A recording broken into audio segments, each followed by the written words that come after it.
And welcome back to High Ground MTG. I'm your co-host, SpinyMaus, here as always with the KyGuy. How you doing tonight, SpinyMaus? Ready for another episode of the Spindown? You know it. Excellent. Before we get started, if we could ask you all to please click that like button, leave a comment down below, and most importantly, subscribe to the channel. We are getting very close to 300 subscribers. Which is nuts. Awesome. That is nuts. Happy New Year, by the way. Very exciting. It's not 2020 anymore. Yay. That's right. Nothing's changed. This year, that 2021. And then it's going to be 2020, the sequel, aka 2022. There's 2 more years of this. No, don't say it.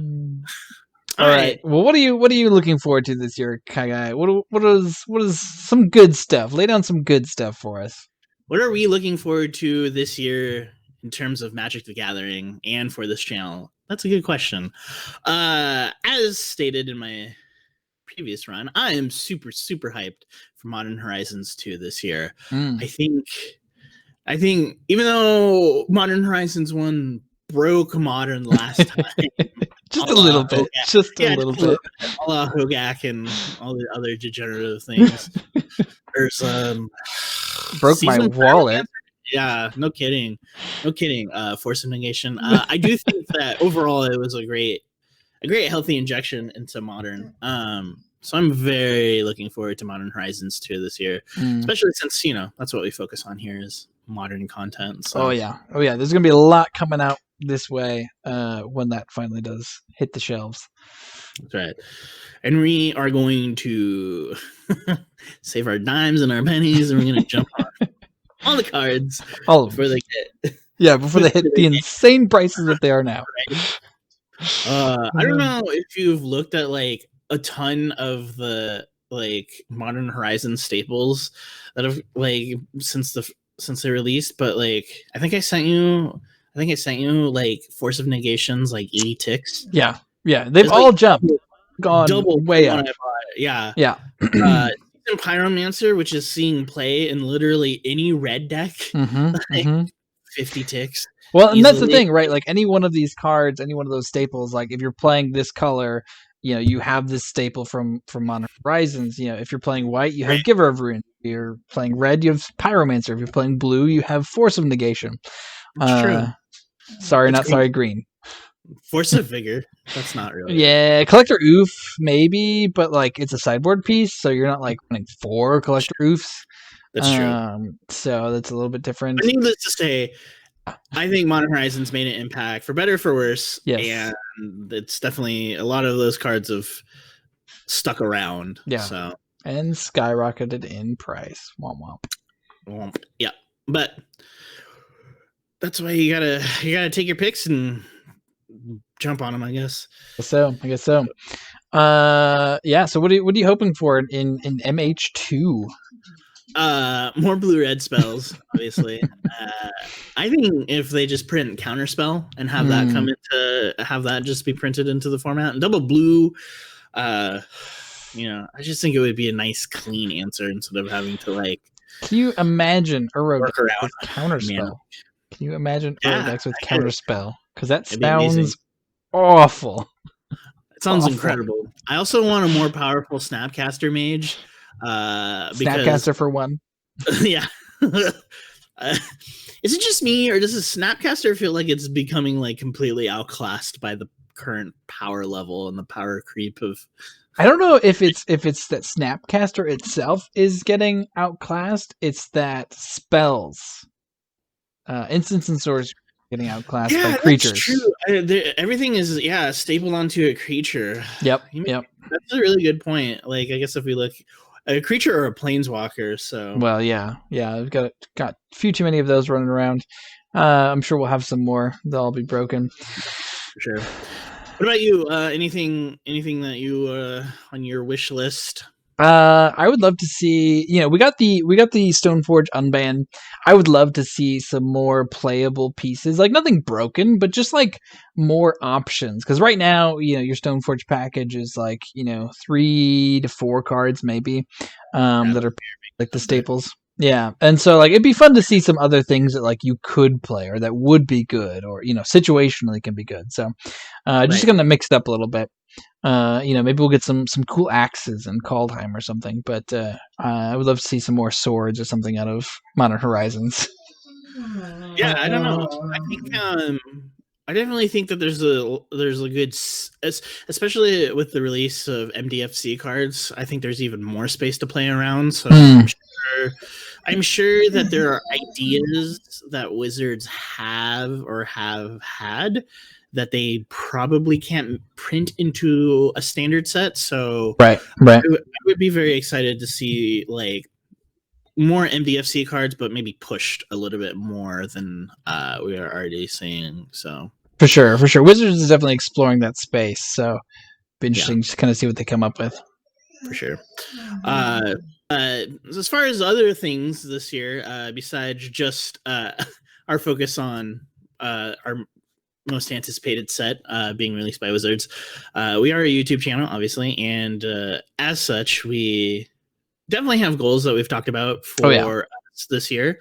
First and foremost, we just want to have a lot more community engagement.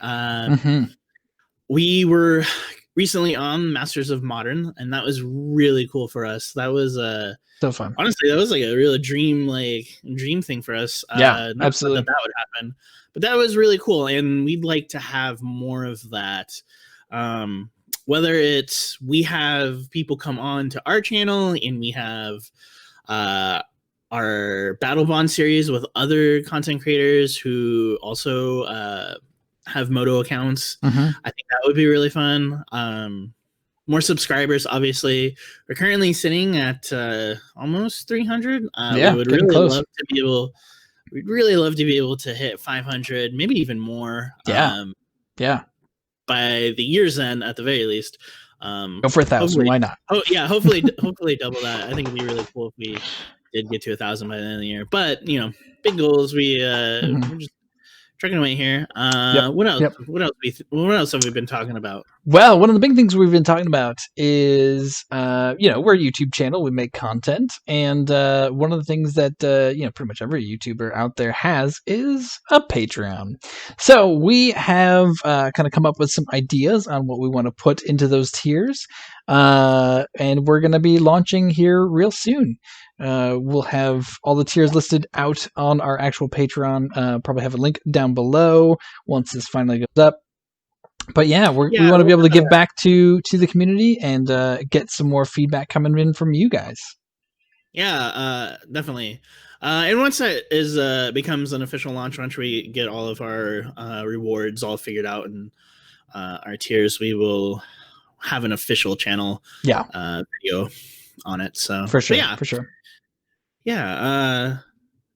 And I think most importantly, we want to be able to play Magic and paper again. I think that would be that'd be the most amazing thing to get to do this year. Indeed. I know last year that got cut short. I can't remember the last time you and I. Oh yeah. I remember getting to play against Uro in paper, and my opponent was. They like cast Uro against me, and that was like in paper. So I've experienced it in paper. You poor thing. Yeah, I know. Little did I know what a menace that card was going to be for Modern. But I just remember them being like, I need to get more of these. This feels really good. And I was like, yeah, that does feel really good. Not even realizing like what was gonna happen. My money was all in on Croxa. Being the Jund player, I immediately snapped up a couple of copies of those. Both digitally and on paper. But that brings us to our next point, playing in paper. I kind of want to ask you the question: do you think it's worth it to keep buying Modern paper staples if you're not playing in paper? I think right now, being a little bit more careful about what you purchase on paper is probably going to be important. I think, like we just don't know, right? Like we just don't know when things are going to end. Like we've got a vaccine coming down the line, which is great. Excited for that. Getting it as soon as I can. But we just don't know when we're going to get to go back to our LGS and play Magic. And that's just where it is. Hopefully by the end of the year. Hopefully by, summer or fall even, we'll be able to get back in stores and start doing things. But it's really up in the air. And so like for me, I know like I usually pick up things I think I might use. Right. In decks that like I play, regularly. Whereas like right now, I think, well, I haven't picked up anything, but if I was going to, I think it would be like, it would only be cards like if I get to play in paper, this is definitely a card I'm going to use. Like not even maybe like just like I this think is full on a card I'm going to use. I think there's pros and cons. For sure. If you considering if you want to play in paper or not, like if you are continually investing in paper staples, you'll always be ready to go. So you never have to worry about trying to update your deck. Like when you can get to go play, you can still play with people in your bubble. Like if you live, with a family and, or a roommate or anyone else that you're with, like, you guys can, or girls, you can all still keep playing Magic via paper. Also, it's not just Modern too. Like some staples like cross format, cross pollinate. So like if you're a Commander player, I know a lot of people are doing that via webcam. So like even investing in like Modern staples, a la lands, fetch lands, you can play those in your Commander decks. So. And like, I think most importantly, like if you're getting them from your LGS, I think that's a pro, especially if absolutely they're hurting right now. But you're right. There can be downsides. Like, it could wind up being expensive if you get the wrong picks, you can't really play in paper and, it's not going to be, like you said, it's going to be a while before you really can with a bunch of different people or in like a tournament setting.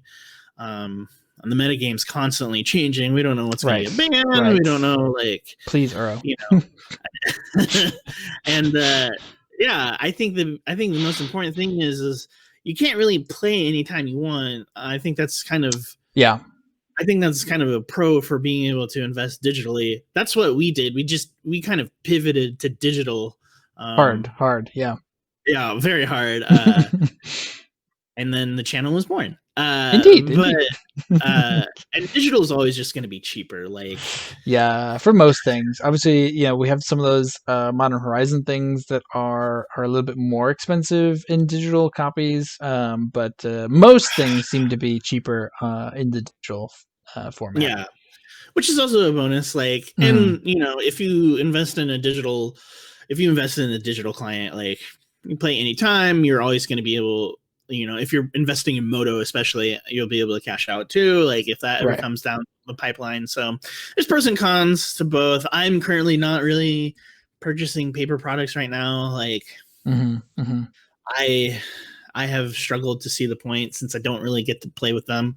Right. So all of my Magic funds are going to digital products anyways. So yeah. Anyways. That's pretty much where I'm at. So, which is great. It's great for the channel. It is.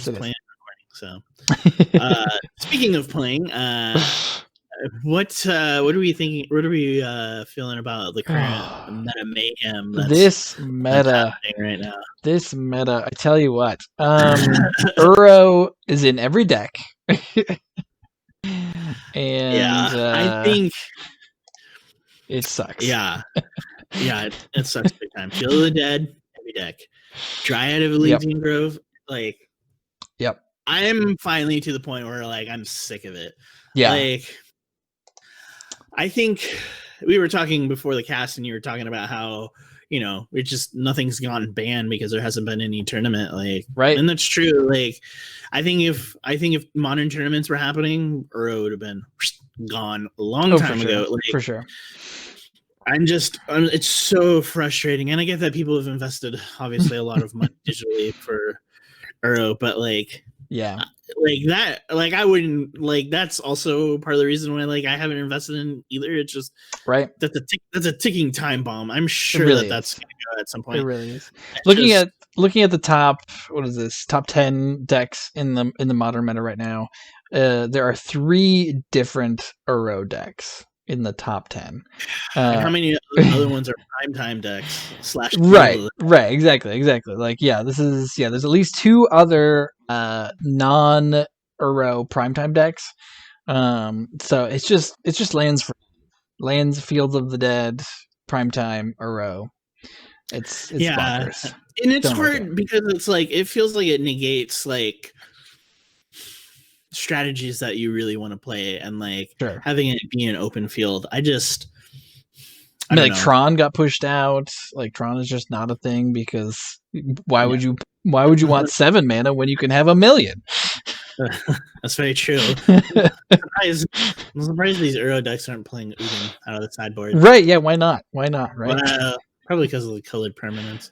Yeah. Anyways, but Doesn't matter. yeah, You gotta I think it's a weird thing too because it feels like it's also stifling creativity in brewers trying to like because you just like you have to play the best cards, you know, if Right. you like if you're in green or blue or both of them, you're playing Uro. Right. Like, and it's a mistake if you're not. Like, Yep. Absolutely. So, Absolutely. yeah, I think I would love to see those gone by the end of the year. Absolutely. Hard prediction. Uro will be gone by the end of the year. I sure Uro, hope so. Primetime, or Field of the Dead. One of those 3. Yeah. I think I would vote for Uro, but I'd be pretty okay with Primetime. I feel like Field of the Dead is only problematic because of those other 2 cards. Like I feel like if we didn't have one or the other of those 2 cards, Field of the Dead would be fine as an extra win con in some of these decks. I mean, Primetime is banned in Commander. I don't know why it's not banned in Modern. I mean, there's a lot of things that are banned in Commander. Yeah, I guess that's true. I am not a Commander player. So Comment down below if you want Kyle to start playing Commander on the channel. it's not gonna happen. We're a Modern only channel. Gotta give the people what they want. Yeah. So I'm hoping Uro bites it because I'm done. Croxa can stay. Yeah, Croxa is fine. I don't care about Croxa. You can make me discard my cards all day long. Well, and I think that's that's part of it, right? I think that's also part of the problem too. Is like discard gets a lot worse too, and it's yeah. Oh, you want to feel the graveyard? Yeah, we can go on and on about Uro. Anyways, our sentiment is this: we've been playing enough leagues now where we're frustrated with Uro, and get it out of here. Just get it out of here. So yeah, it's a tough deck to beat too. There's so much going on. So I think if it didn't have the life gain, it wouldn't be as oppressive. But like, if you took off any one of those abilities, it would be I mean, I don't know. I don't understand why it has the life gain. Like the draw card I get and the ramp seems fine, but like the life gain, like if it was white, yes, like. I mean, I get the green sometimes gets life gain, but I don't know. It seems very weird. I've gotten Uro decks down to like 1 or 2 life too many times, and then they hit 1 Uro, and all of a sudden they've stabilized, and I can never win. It's been really interesting seeing the evolution of like shadow decks and like prowess decks because I feel like they prey upon the Uro decks.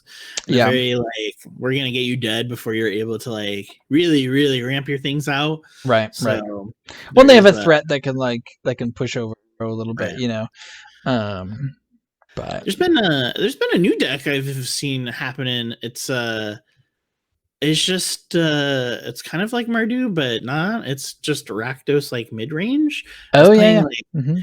Have you run across this? It's playing like Seasoned Pyromancer and Lily and like. I haven't run across it, but I've seen it. Channeler, pretty hard to beat. Lots of card. Excuse me. Lots of card advantage. Lots of just kind of churning through all of your stuff. Yeah, it's nice to see that Chandler is like kind of found a home. I really like that card. I was really hoping that would be more of a blue-red card, but I don't know. Maybe I just need to play more blue-red decks this year. Maybe. You've got a blue-red deck going on right now, don't you? Do I? Oh yeah. Kind of. Well, I'm running around with this. That's another one that just popped up. It was Grixis liquid metal coating. That's right. Steal, turn things into artifacts and steal your opponent's artifacts or blow up their lands. Or yeah. It's pretty fun. I'm still tweaking the deck, but pretty fun. Maybe we'll get to see a video of it at some point. Maybe we will. But yeah. Anyways, that I think that wraps up what we kind of want to talk about. It's been a while since we've had to spin down. We thought we'd just, get together, talk about a little bit about Magic, and yes, we also want to say thank you so much for joining us on our journey, going from 0 to 250 in a year. 0 to almost 300 subscribers in a year has been pretty cool. For sure.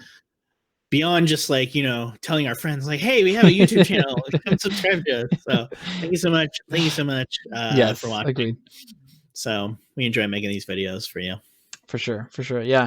Again, don't forget to like, comment, and subscribe down below if you haven't already. Helps the channel out. And be on the lookout for our Patreon announcement coming soon. And as always, stay locked into the channel for daily modern content. You got it. Thanks for watching, everybody. We'll catch you later. Bye-bye from the KyGuy. Thank you for watching High Ground MTG with co-hosts KyGuy and SpinyMaus. If you enjoyed the content, please be sure to click that like button, and if you haven't already, please be sure to subscribe to the channel so that you don't miss out on future episodes of High Ground MTG. For even more videos, be sure to check out our playlists so that you can have the high ground.